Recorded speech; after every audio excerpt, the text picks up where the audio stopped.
Yeah, my mom's been in the food industry for at least 25 years. Single mom, and all three jobs she worked was all food. So that was my first exposure. And then I was like, well, let me go to high school. Let me kind of see if this is something I want to do before I go into this college world. Maybe I could go to be a lawyer. I don't know. Right. When I went to Bullet Havens, I was like, ooh, okay. Because I can't sit behind a desk. And culinary was that fast paced. Yeah, chef was yelling. That's the only teacher in the school that could yell. Yeah. So I liked stuff like that. So I knew from day one that was it for me. Mm-hmm. So high school, freshman. So from Bullet Havens, did you go straight into culinary school? I joined the military. Okay, how was that journey through from the military and then jumping into culinary? For me personally, I feel like it's a really easy transition because in the military you got to be at the right place at the right time in the right uniform. In culinary you got to be at the right place at the right time in the right uniform.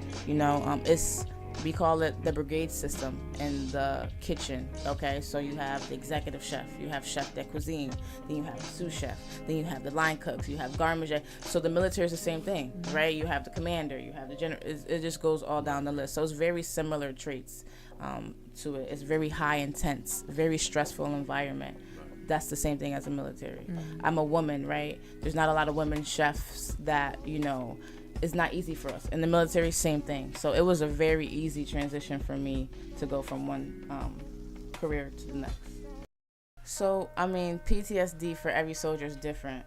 Just want to make that clear. And I talk to a lot of soldiers about this because some people say, I don't have PTSD because they don't have like flashbacks or when you hear something loud. But I tell soldiers, okay, if you spent time away from your family, that's traumatic. You don't know if you're coming home, that's traumatic. Even if you don't go outside the wire and your battle buddy doesn't come back, that's traumatic. You know what I'm saying? So it's just different levels of understanding what it is. So for me, I've recognized what my PTSD was. Okay, I recognized what my signals was and my traits, what ticked me off, what didn't tick, what made me sad. And then I went to go get help. I go to a therapist every month, period.